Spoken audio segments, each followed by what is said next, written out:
Assalamu alaikum, hurmatli seyircilerimiz, akşam şerifleriniz hayırlı olsun. Efirde haberler vakti bugün programımızda.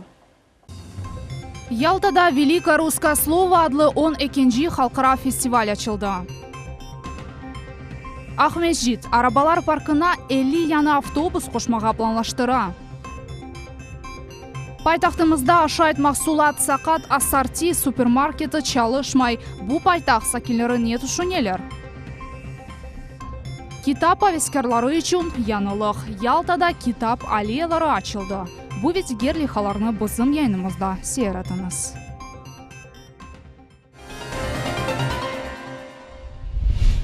Ялтада Великое русское слово adlı 12. festivali açıldı. Forum Çetel Rusiya vatandaşları ile bağlı peketті ve halk diplomatiyasını inkişaf ettiri.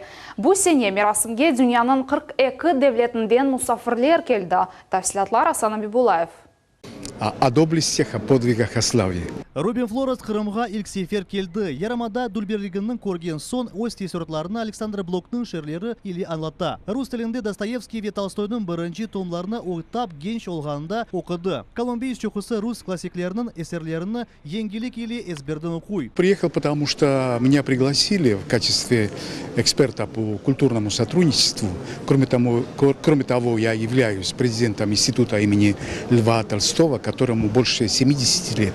70 лет, как мы популяризируем, как мы продвигаем русскую культуру и русский язык в Колумбии. Форум рус мединиетіне рус тілі позициясы пекетлеуіне қол тұтуға доғыртыла. Иштиракчылар рус тіліні құрчыла фақта музыкеретелер. Рус тілі дуния тасил физасында инкишаф етрулю вақта ғайлер или пайлашалар. Играет очень большую роль знать русский язык, потому что с русским языком можно узнать о России, о культуре, и о истории, и очень много.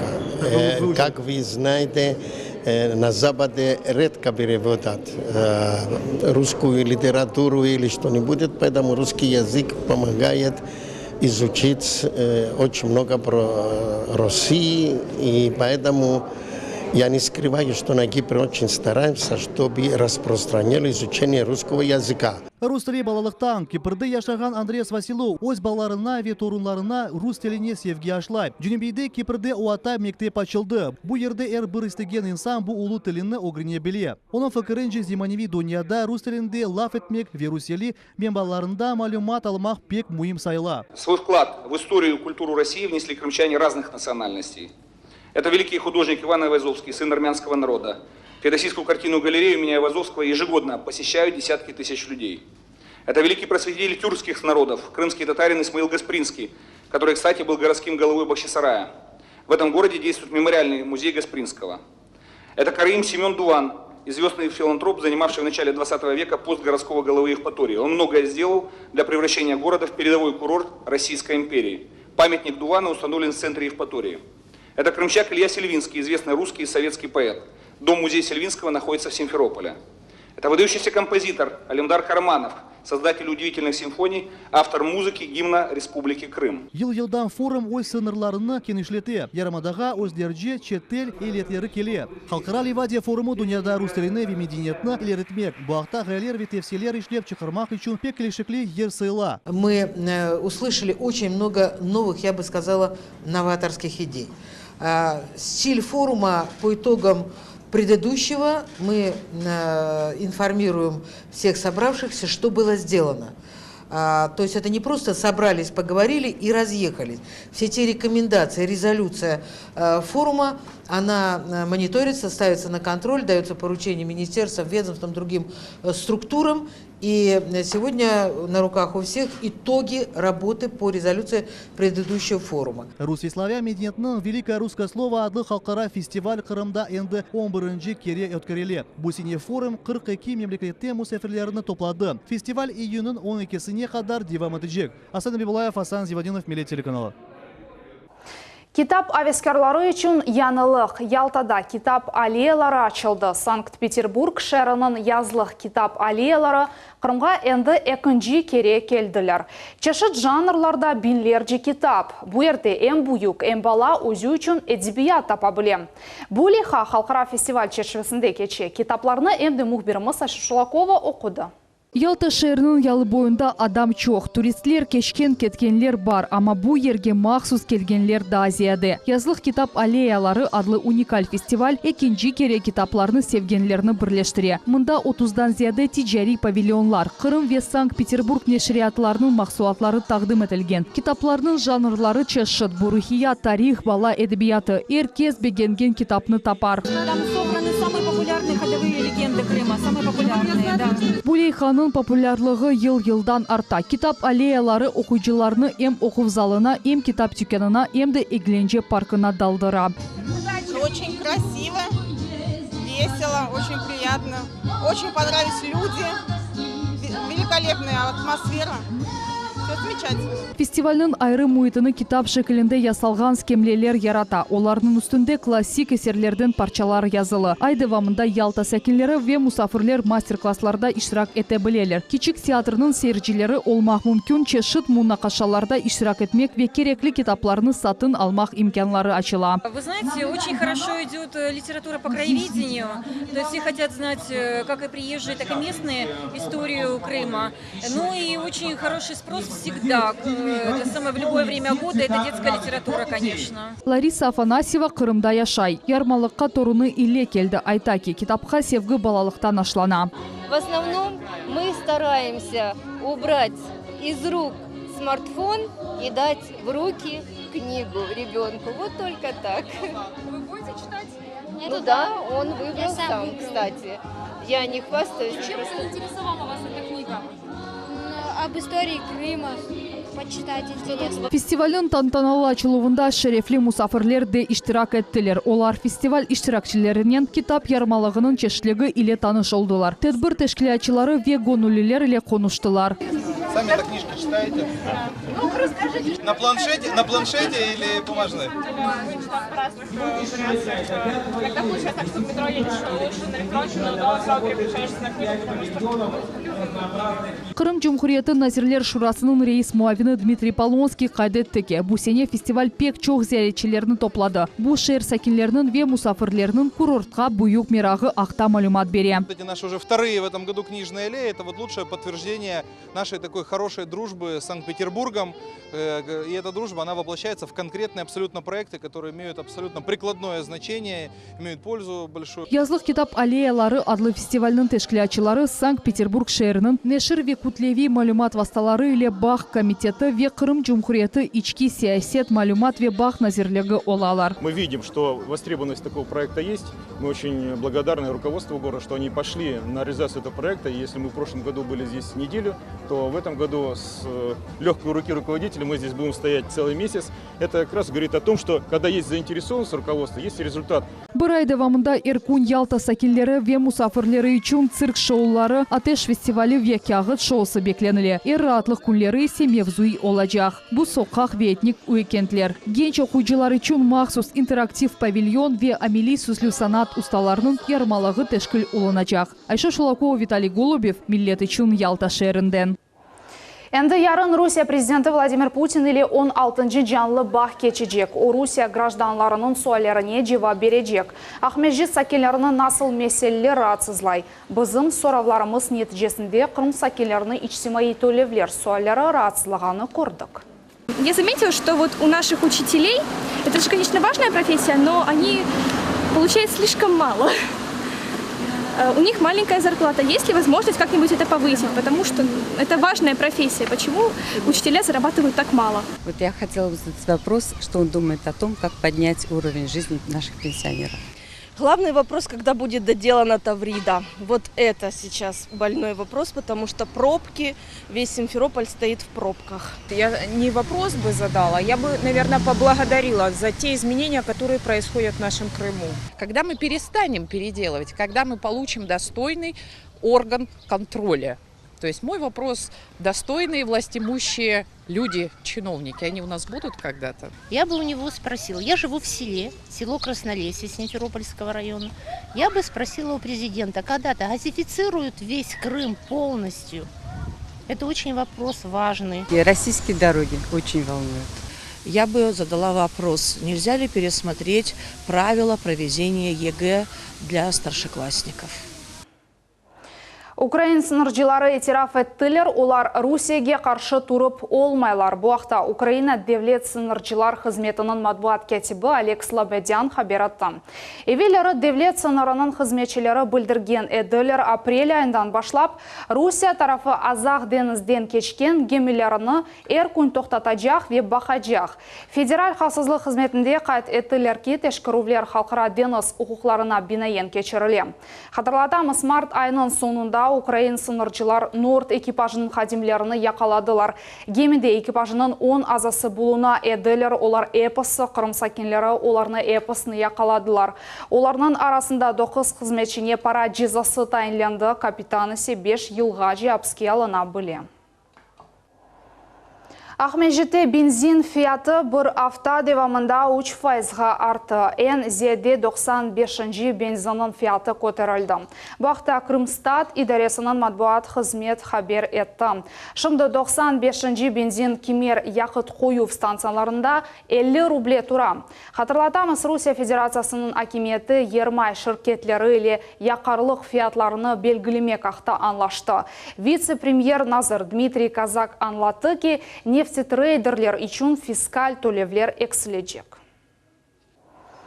Ахмежит арабалар паркына 50 яны автобус қошмаға планлаштыра. Бұйық габаретлі нақли пайтақ соқақларында кергінлікні эксілте біле. Тafsilatlar левхамызда. Горавтотранс муэссесесі 50 yolcu автобусны лизинге алмаға планлаштыра. Мемурлар айтқанына көре кетчік жемиет нақлиясы Қырым пайтақтының соқақларында тықынықлар ярата. Сакинлер бойле харарнен толысынен разы олғаны белі олды. Наш город нуждается в крупных, уже современном транспорте, для удобства и для более разгрузки города. Но из-за больших пробок я не успеваю на учебу. Я думаю, их создают очень маленькие автобусы, и если бы их заменили на более большие, я думаю, стало бы легче добираться. Ахмежджит шер мемуриетнің башы Игорь Лукашов маршрут ағлар толысынен ғайрыдан тешкел етілежегі ақта хабер етті. Яқын планларда кемер автобус йөнелішлеріні денштірмек. Кирова соқағындан исе бірінші невбетте электрик нақлие қатнайжақ.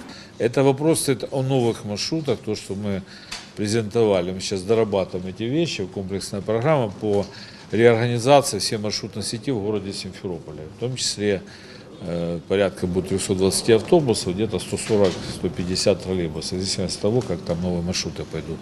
То есть мы кардинально уменьшим количество машин за счет того, что купим еще новые комфортабельные большие автобусы. Яны автобуслардан ғайры жемиет нақлие маршрутлары или таблочықлар ерлештірілігі планлаштырыла. Стендлер нақлие дұрақлары янында ерлешечек ве маршрутның ветішейджінің ады әмді әрекетінің графигі ақта малюмат ташыжақ. Безусловно, очень удобно.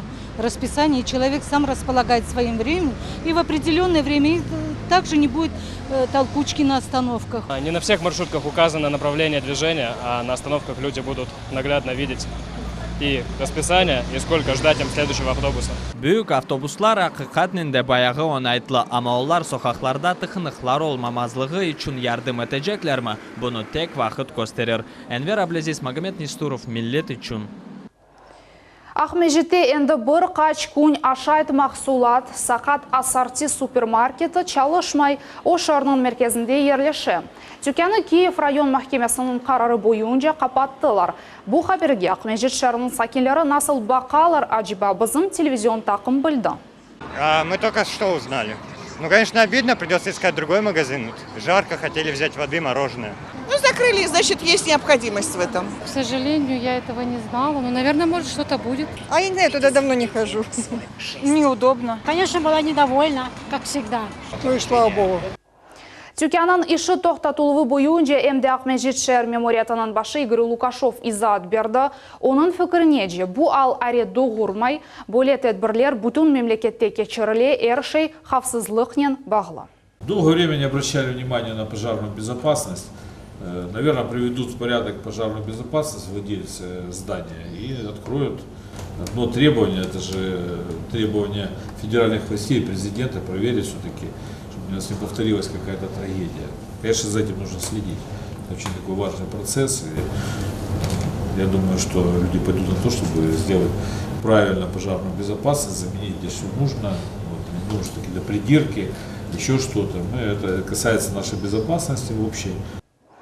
Ахмежитнің Демир-Yol район mahkemesi Qırım paytaxtındaki şehir parkları birleşmesinin müdiri Aleksandr Shabanov için sınırlama tedbirler seçti. Bu 2 aylık tevkif oldu. Bu haqda mahkemenin matbuat hizmeti haber etti. Hatırlatamız, iyunun birinde ijtimai ağlarda böyle malumat peyda oldu. Aleksandr Shabanov Gagarina adlı istirahat bahçesinde öz xadimini tayaqnen döktü. Taqiqat devam etdi. Bu vaziyatni emdi şehir mumuriyatining başı Игорь Лукашов tefsiratdi. С точки зрения работы у меня к Шабанову нет претензий. И, в общем-то, среди людей, которые занимался детским парком, насколько я знаю, общественность очень хорошо относилась к его работе. Ну, что вот бывает, что человек не поймет, что случилось там, какая там была ситуация. Я, честно, не вмешивался в этот процесс, пусть следствие разбирается. Ну, конечно, это очень нехорошо. Едіқұйы районында полис xadimlari апсте bulunған адамға наркотик берілуіні тоқтаттылар. Апсте bulunған адамға берілген ашат мақсулатлар или торбаны бақан вақыт соған ве савзе ішінде белгісіз моделі шприц парчалары тапылды. Экспертлер берген мәліметқа көре шпричте марихуана еді, оның ағырлығы 4 грамм. Наркотикны Едіқұйы қасабасының 32 яшлы сакені жинай иш açıldı. Наркотик кетірген еркек 5 yılda 12 yılға апске алына были.